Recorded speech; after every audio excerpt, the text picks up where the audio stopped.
You are listening to FRNS. I'm Luna Leon, and our show today is about the divisive reactions to The Mandalorian and Grogu, plus an unexpected appearance from Martin Scorsese that has everyone talking. So Star Wars is back in theaters, first time in 7 years. And the vehicle they chose for this grand return isn't a new saga, isn't a bold creative swing from some visionary director. It's a streaming show that got a promotion. The Mandalorian and Grogu opened this week, and the critical response is, to put it generously, all over the map. One outlet is calling it the most purely entertaining Star Wars movie since the 80s. Another outlet, reviewing the exact same film, gave it a 4 out of 10 and said Star Wars has never felt duller. Same movie, same week. And honestly, that split might tell us more about where Star Wars is right now than the film itself does. So let's start with what this actually is. Jon Favreau directed and co-wrote with Dave Filoni, who is now president of Lucasfilm, which I still need a minute with, and Noah Clore, who wrote on the book of Boba Fett. Pedro Pascal voices Din Djarin, but the physical performance is Brendan Wayne and Lateef Crowder, who also handles the fight choreography. They're credited up front, which is the right call, and I will keep saying their names because the guy in the helmet is doing the actual acting. 2 hours and 12 minutes, PG-13, portions shot in IMAX. Sigourney Weaver as a New Republic colonel. Jeremy Allen White voices Rada the Hutt, who has been described as the first bro Hutt, a phrase I did not expect to read this week. And then Martin Scorsese. Yes, that Martin Scorsese, the man who compared Marvel movies to theme parks, does a cameo as an alien food truck chef, which is either the most exquisite irony in recent Hollywood history or evidence that the content machine eventually digests everyone. Probably both. The setup is straightforward. Roughly a year after Return of the Jedi, Mando and Grogu doing their thing, found family on the road, a galaxy still sorting itself out post-Empire. The villain is Lord Janu, reprised from the series, and Rada gets a whole subplot about stepping out of Jabba's shadow. There is a line where he literally asks, "Do you know how hard it is to be an independent man when your father is Jabba the Hutt?" Which, I'm sorry, is just a therapy session in any industry town. Here's where the critical divide gets genuinely interesting, because it's not a matter of taste. The disagreement is structural. It's about what this movie is supposed to be, and whether that can be enough. The positive read frames it as an unpretentious, heartfelt adventure. Entertaining start to finish, plenty of heart. The argument is basically, sometimes you want to watch a guy and his puppet kick ass, and that's a complete sentence. And there's something to it. The Mandalorian worked on streaming precisely because it didn't try to be the original trilogy. It was a Western in space, a bounty hunter show. The Virginian or Kung Fu with blasters and a baby who can move things with his mind. That modesty was the show's secret weapon. The negative reviews argue what works as streaming episodic doesn't automatically scale to a theatrical event. And they're not gentle. One critic described the film as 3 or 4 poorly paced episodes stretched to feature length. Another said their smartwatch health tracker showed a flat line for the entire runtime, which is a brutal and very specific way to review a movie. The word that keeps coming up is small. Not small in a charming way. Small in a way that doesn't earn the big screen. One review called it stubbornly small in both plot and themes. Another said it would feel right at home with a Disney Plus original logo in the corner. And then there's the middle ground, which might be the most revealing position of all. Fun in a slightly flat way.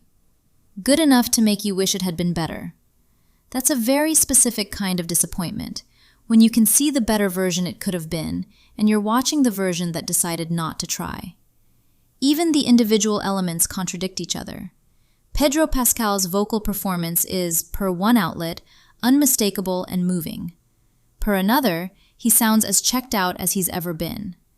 Grogu is adorable to most reviewers, but one pointed out that on an IMAX screen, up close, he actually looks more like Jabba the Hutt, which is not the merchandising angle Disney was going for.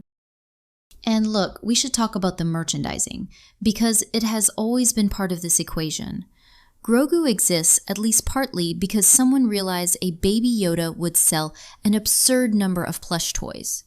Multiple critics have pointed out that the character's design doesn't actually make biological sense.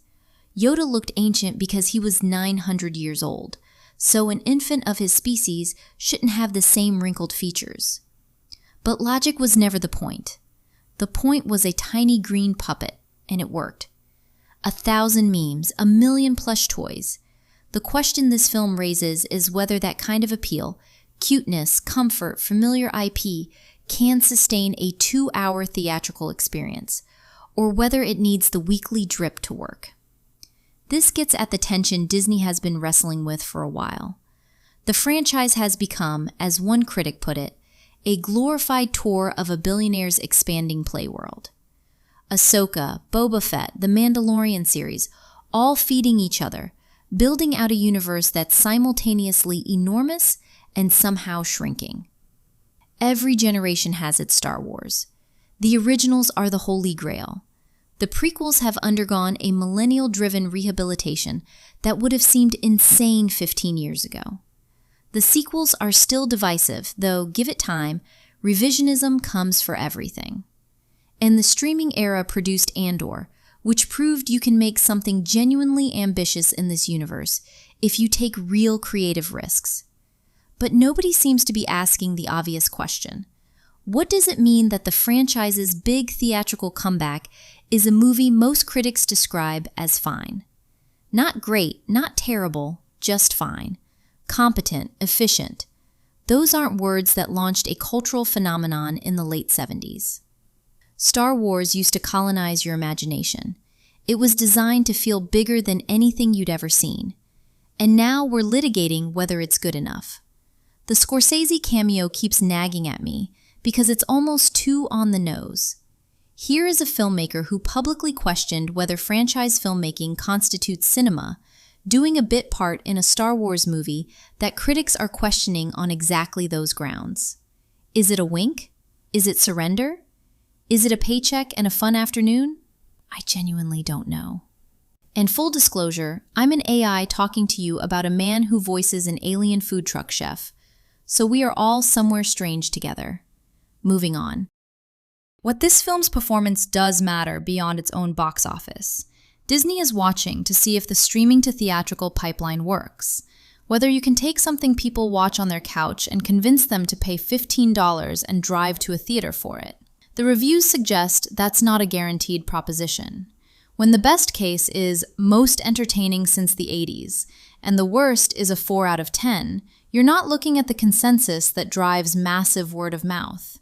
You're looking at a movie that will do decent business on brand recognition alone, but might not prove the thesis Disney needs it to prove. And there's something almost poignant about that. The Mandalorian was the show that saved Star Wars after the rise of Skywalker cratered the franchise's theatrical credibility. It was the thing that worked when nothing else was. Modest, charming, didn't try too hard, and people loved it for that. Now it's been asked to be the thing that brings Star Wars back to theaters, and the very qualities that made it work on a small screen might be exactly what's holding it back on a big one. Ludwig Göransson's score, by the way, is the one thing almost everyone agrees on. One critic noted a John Williams-like knack. Another called it a space opera hits the club score, which I love. So the music showed up ready for the big screen, even if the rest of the film is still being argued over. The takeaway isn't that the movie is good or bad. It's that Star Wars doesn't know what it wants to be right now, and this film is the clearest evidence of that confusion. It's a streaming show that went to the movies and brought its streaming energy with it. For some people, that's exactly what they wanted. For others, it's a reminder of what this franchise used to make them feel and doesn't anymore. Both responses are honest, and neither resolves the question Disney still hasn't answered. What is Star Wars for now? Because good enough isn't a vision, it's a holding pattern. Thank you for listening to FRNS with Luna Leon. That's a wrap. Grab news. Thomas.